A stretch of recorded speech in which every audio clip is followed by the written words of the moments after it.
excited to be hosting today's session with you and talk a little bit about the trucking industry and next gen trucking. So, thank you for joining us today. And let's kick it off with, is the job like? What do diesel technicians do day to day, and how do they contribute to keeping the transportation industry moving? Jeff, let's have you Well, answer that. You're the expert. well, it's hard to narrow down exactly what to expect. There's so many different aspects of diesel mechanics. There's the trailer maintenance, and that's a different skill level than maybe the guy that's going to be working on the tractor. You've got the refrigeration end of it, the transport refrigeration. So those guys are they're electricians, they're plumbers, they're diesel mechanics, they're AC refrigeration guys. So that's a different skill set. You got you can be as technical as you want to be. When I started in it, you had a truck down. It was simple. They were easy to get going. They had mechanical pumps and things of that nature. Now, when you have a truck down or giving you a problem, the first thing you grab is a laptop and go hook up to it. And so you just got a wide range of skill levels that are needed in the diesel industry.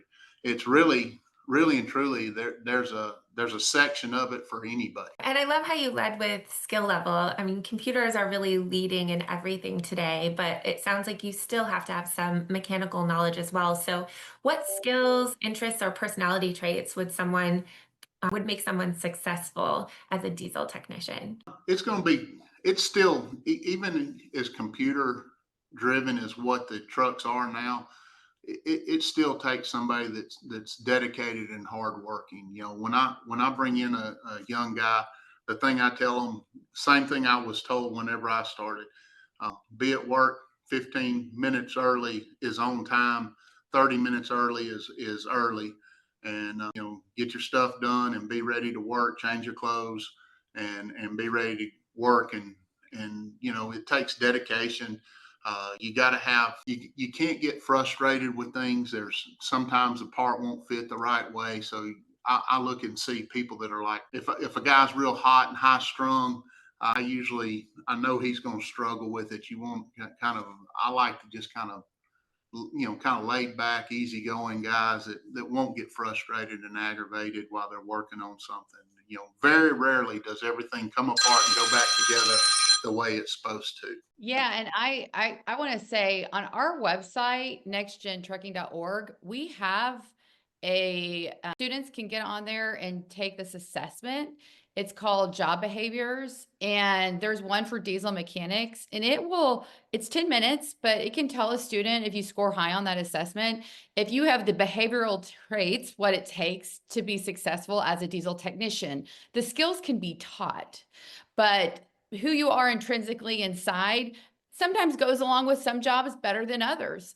And so feel free to go on our website for free and take this assessment to see if being a diesel technician might be a good career path. Oh, that's fantastic. I love that. I love that you have a direct line of, assessment communication to say like, "Hey, I think I might be interested in this. So does my personality match?" Because as you said, certain skills or technical skills can be taught, but sometimes personality traits don't fit.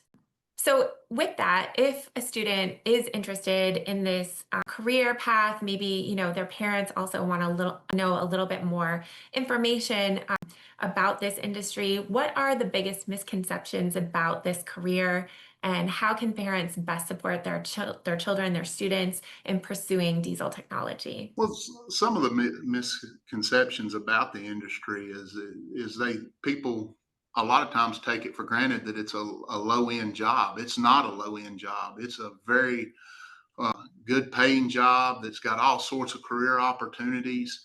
And my own son, he came to me as a senior in high school and asked me about it. So I took him up to the technical school and just let him do a class tour of it. And sure enough, he went through technical school and he's working as a diesel mechanic now at a local trucking company. Oh, wow, fantastic. I think that's great advice because I'm sure now In most trade schools, they probably allow you to tour for free or maybe, come by and talk with one of their CTEs to get a little bit more visual around what it would be like.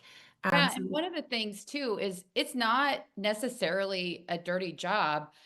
There are a lot of shops that are very clean and it is very technical focused where it's getting connected to the computer. Jeff, I'd love to hear from you. What do you think when, in terms of kind of that old perspective of a diesel mechanic versus today diesel technicians and the difference and the environment that the technicians are in? Yes, ma'am. You go back years ago, you'd look at them and they were dark, dirty shops. You go into them now. I went to MHC's newest shop up in Charlotte, North Carolina the other day. It was completely enclosed and air conditioned, very bright. They're extremely clean. I worked in the dairy industry for a long time, and I mean, we kept that shop. The shops that I managed were absolutely spotless. Yeah, epoxy floors and kept them clean and things of that nature. So it's changed on the and here with the like the different gases that they're using now.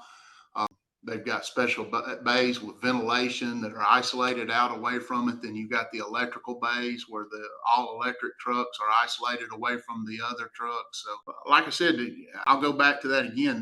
There's any aspect of it and any technology driven person can find a place in the trucking industry and the mechanics especially. Yeah, that's another exciting point is like technology is really advancing. So somebody who's interested in electric vehicles, hydrogen fuel cells, autonomous, I mean, those things are in the pipeline. And so we're really on the forefront of technology and exciting things that are happening that are maybe sometimes even political in nature to get these electric vehicles pushed out. So it is a really exciting time to be a technician in the industry. I love Yes, that ma'am. you mentioned that, Lindsay, because I wanted to maybe touch a little bit more on what career paths are opportunities for growth and advancement exist, or do you foresee existing in the future for this career path? Well, like I said, it's endless. I started off, 30 years ago as a refrigeration mechanic that learned how to work on the Thermo King units and the carrier units, and then learned to work on the truck units, and then took opportunities to go into management and was shop manager, and really came up through the ranks of divisional manager for the Dean Foods. Got to travel all over the country working in different shops. Moved my family up to Tennessee and lived up there for a while, and then took an opportunity and moved back and came in as a divisional or a director role here at J&M, and a couple of years later moved up to the VP role. So I mean, it's endless of what you want. Like I tell people, you show up for work every day, don't let nobody outwork you, and always have a positive attitude, and you can advance up and go. I love Yeah, that. So lots of room for growth. You can start working with your hands, working with computers, but if you want to get up to those management levels, that's an option as well. I'm sorry, Lindsay, were you going to say something? well, I was just going to say too, a lot of companies will invest in their technicians and they continue to get them further training and education. And I'm sure, Jeff, that's what you experienced. And then at some point, they trained you to become a leader and a manager. So Oh, you learn those technical skills, but then now they're trying to teach you how to manage and lead organizations. right. Another great example, we have guys that start off in our wash bay. And if after they've worked with us for a certain amount of time, we send them to, there's a program, one of the community colleges up here have a program called Diesel by Distance. And we send those guys to the school. So you had a guy that was working, at low salary in an entry level job at our company, $15, $16 an hour. They go to school, then they get an associate's degree in diesel technology, and we move them in when they graduate. We start them off as a B level technician, And that starts off $10 more an hour than what they started, and they do that in about 2 years. So, and so I've got 4 guys that work in my shops currently that started with us as wash bay guys, and one of them's now a second shift lead man. I got another one that's a first shift lead man. So they're already starting to advance up in the company, you know, and all because they show up for work, they're dedicated, and they work hard. I love that. It seems like there's a ton of growth for this opportunity, for this career path. This is a question for either of you. I know we touched on like how can students get started, going to trade school maybe to look at the classes for free. But what are other ways that maybe Next Gen Trucking can support other than this assessment that you can take, or any advice that you would give to someone who's interested in this career path?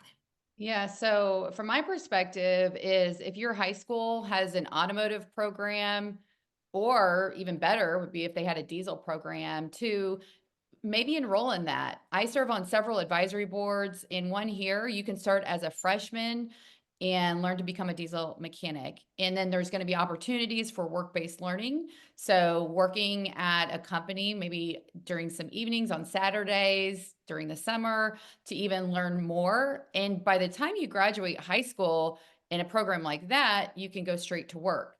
Now, if you don't have any opportunities like that, then I would suggest sometimes there's summer programs where a community college puts on a week-long camp to learn about automotive or diesel technology. Or I would suggest looking at a company like J&M that offers a career path. So entry level position 18, when you graduate, you're going to start working for them, prove yourself, and then they're going to invest in you by sending you to school to help invest and further your education so that you can get more skills and gain more knowledge. I would highly suggest that. Or if you want to go straight to the community college path, or there's great schools like Lincoln Tech or UTI that are private schools that you can learn diesel technology in, you can go that route too. Jeff, what else do you see from your perspective? I think you've touched about all the bases there, Lindsay, on that.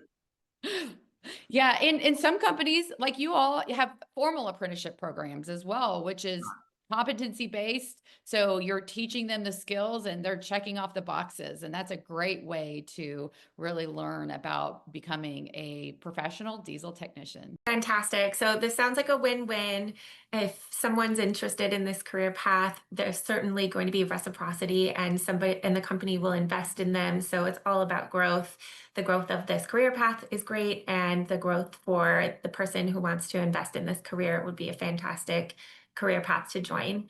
Any last words before we wrap up? I'll say this as a parent, I was very proud of the decisions that my son made to go into the diesel field. I mean, I'm partial to it because I came through it, but it really was special to me watching him go through it and watching his growth in the company that he's at now. It's really rewarding seeing that come through, and the hard work and dedication that your child has towards the job.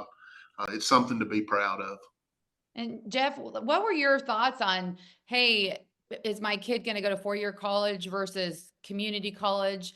And was that hard to navigate, or were you like, this is a better fit for him? Well, I knew it was a better fit for him going to a trade school. He did not like the schoolwork of the English and arithmetic and all that. When you ask him what did he want to do when he was younger, it was always either a welder or electrician. I live in the country, and that it's a more of a working class community that I live in, and the kids very there's a I'd say 50% of them go to work and 50% of them go off to college, but he was definitely one of the ones that was more interested in going to work. And I did push him not to just get a job, to go and get a trade, go through the trade school and get the trade, get the certifications to start off with. It's easier. He was living at home. so it was much easier to get him through school and get him to where he needed to be on there. So How long was his program? it's 2 years. Okay, 2 years. Did he Yes, and work while he was in the program, or was he at school full time? he started off just in school, and he had a little afternoon job at a sporting goods store. And then after his first semester, he took it on his own to find a job, and he actually worked second shift at an interstate national lease, and went to school in the morning. So he I was real proud of that. He started off, I always make a deal with my kids. I'll split whatever. My daughter's in nursing school at UAB, and I split her whatever her tuition is, make them come up and earn some of it themselves. So after that first semester, I split it with him. He started working, and he wouldn't let me split any of his costs with him. He paid for it all on his own. He said that he wanted to do it that way. He's got his CDLs, got all his certifications, and doing well. Amazing. I love it. That's amazing. Well, thank you both for providing a scope on what this career path looks like, all of the wonderful opportunities that it offers, and a little bit into how Next Gen Trucking can support them.